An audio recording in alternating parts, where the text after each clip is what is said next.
जब उस गैराज में अपनी साइकिल रिपेयर कराने आता तो कई दफा उस लड़के से बड़ी बदतमीजी से पेश आया करता। उसको बच्चा समझकर कुछ हरामी लोग उसके पैसे भी काट लिया करते, जिस वजह से वो मालिक की गाली खाता वो अलग से। लेकिन मजबूरी थी वो 2 वक्त का खाना, इसलिए उसे काम तो करना ही पड़ता था।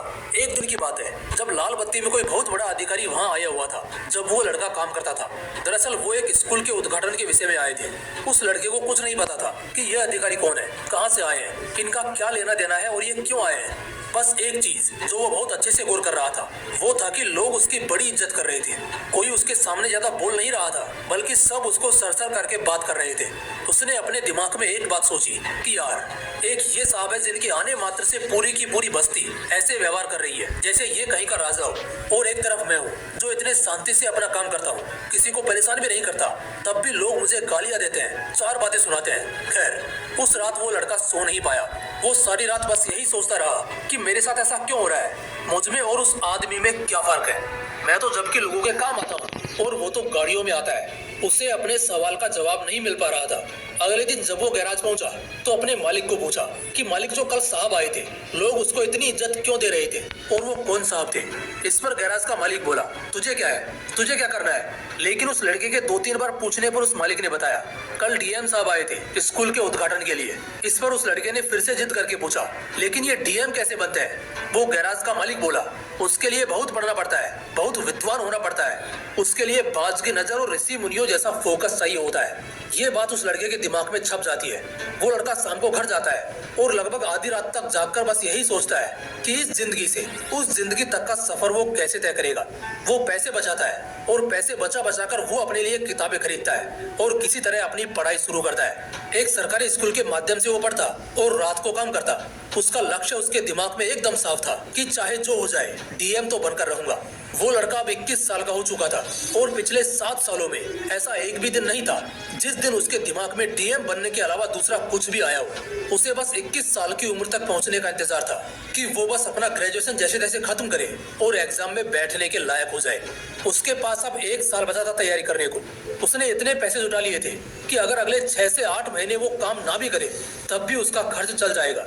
अगले 6 से 8 महीनों के लिए वो पूरी तरह अपने डीएम बनने के सपने को दे देता है। पहला महीना वो रगड़ कर मेहनत करता है। वो खूब मेहनत करता है, दिन रात सिर्फ और सिर्फ पढ़ता रहता है। 3 और महीने बीतते हैं। वो सिर्फ 1 वक्त का खाना खाता और बाकायदा पूरा दिन सिर्फ और सिर्फ अपने किताबों से चिपका रहता। जैसे जैसे उसका एग्जाम नजदीक आ रहा था, उसके पढ़ने के घंटे भी बढ़ते जा रहे थे। इसी तरह 4 महीने बीत चुके हैं। तभी अचानक एक रात वो अपनी पढ़ाई खत्म करके जैसे ही चटाई बिछाकर सोने की तैयारी कर रहा होता है कि उसे उसी वक्त चक्कर आ जाता है और वो गिर जाता है। अब भला उस गरीब को देखने वाला कौन होगा, इसलिए वो बेचारा खुद ही 1-2 घंटे बाद जब होश में आया तब खुद को संभालते हुए उठता है और फिर जो थोड़ा खाना बचा था उसे अपने लिए परोसता है। खाने के लिए उसने अभी पहला निवाला रखा ही था कि तभी उसको उल्टी हो जाती है। सारी रात वो उल्टी करता रहता है। अगली सुबह जैसे जैसे थोड़ा सो लेने के बाद जब उसकी आंख खुलती है तब उसका पेट हल्का दर्द करना शुरू करता है। वो कुछ समय के लिए इसे नजरअंदाज करता है और रोज की तरह अपना काम करता है। फ्रेश होकर पढ़ाई करने बैठता है। पेट दर्द अब भी कर ही रहा था तो वो बाहर जाकर कुछ दवाई ले आता है और कुछ खाकर पढ़ाई शुरू करता है। दिन के 6 से 7 घंटे लगातार पढ़ने के बाद अब कहीं जाकर उसको थोड़ा सा चैन मिलता है और शाम को वो थोड़ा टहलने के लिए निकल जाता है। धीरे धीरे करके वक्त गुजरा। अब बस 1 महीना रह गया था एग्जाम को, जिसका इंतजार इस लड़के को पिछले 7 साल से था। तभी अचानक एक दिन फिर से इसका पेट दर्द करना शुरू कर देता है। इस बार इसका पेट इतना दर्द करता है कि वो अब सहने लायक नहीं था। उसे मजबूरन डॉक्टर के पास जाना ही पड़ता है। वो डॉक्टर के पास जाता है और चेकअप के बाद उसे पता चलता है कि उसे किडनी स्टोन है, उसके पेट में पथरी है। ये सुनकर उसे झटका लगता है। डॉक्टर ने कहा कि या तो ऑपरेशन करा लो या फिर दवाई लो, शायद गल जाए, मगर ये दर्द बहुत देगा अगर ऑपरेशन नहीं कराया तो। वो मन ही मन सोचने लगा कि अब ऑपरेशन का खर्चा कहाँ से लाऊंगा। कुछ पैसे बचाए हैं जो अगर इसी में लगा दिए तो अगले 1 महीने खाऊंगा क्या और एग्जाम कैसे निकालूंगा। बस इन्हीं सब बातों को दिमाग में रखकर वो अपने घर लौटता है। वो बस भगवान से इतनी दुआ करता है कि बस कम से कम 1 महीने तक उसे कोई दिक्कत ना हो ताकि वो अपनी पढ़ाई अच्छे से कर सके। लेकिन भगवान ने उसके लिए कुछ और ही सोच रखा था। अब उसके साथ थोड़ा अजीब होने लगा। रोज तो नहीं, लेकिन अक्सर 1-2 दिन में उसे दर्द होता ही था और ये दर्द तब ज्यादा होता जब वो कुछ भी खाना खाता था।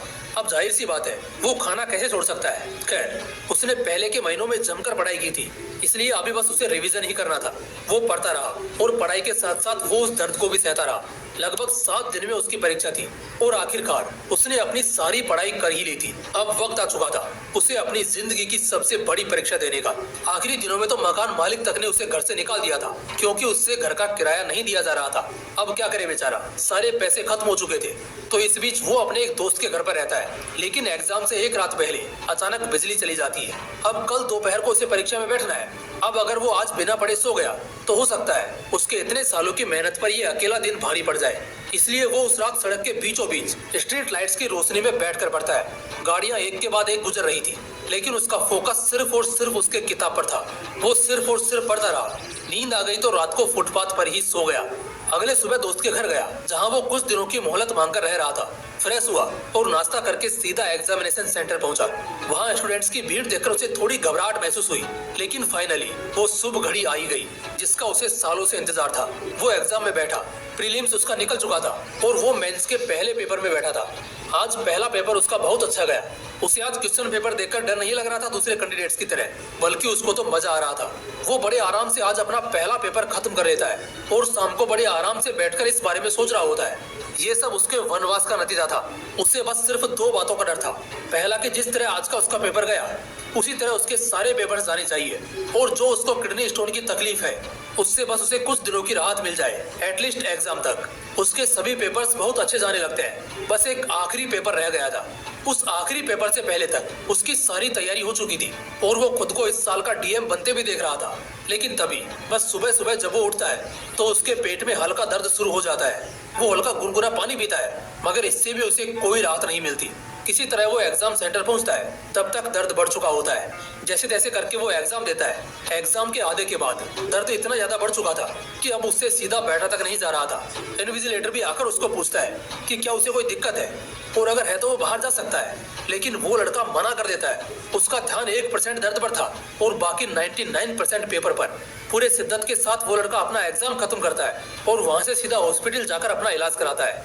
लगभग 2.5 महीने बाद फाइनली यूपीएससी इस साल अपने एस्पिरेंट्स का रिजल्ट रिलीज करती है। तो इस साल दूसरे एस्पिरेंट्स की तरह एक बार भी रिजल्ट देखते वक्त उस लड़के को किसी तरह की घबराहट नहीं होती, क्योंकि उसे पता था संघर्ष और तकलीफों के पहाड़ के ऊपर पैर रखकर वो परीक्षा देने गया था। और हाँ, आज उसका सपना सच हो गया। वो अब मामूली गरीब नहीं बल्कि डीएम अरुण कुमार बन गया। उसे इंटरव्यू के लिए बुलाया जाता है, जहां इंटरव्यूअर्स को जब उसकी कहानी का पता लगता है तो वो भी हैरान हो जाते हैं कि वाकई में किसी इंसान का फोकस इतना तगड़ा कैसे हो सकता है। उस बंदे को यूथ क्लब की तरफ से इंटरनेशनल फेस्ट में बुलाया जाता है, जहां वो कहता है दर्द हो, तकलीफ हो या मौत आ जाए, अगर फिर भी तुम्हारा ध्यान तुम्हारी मंजिल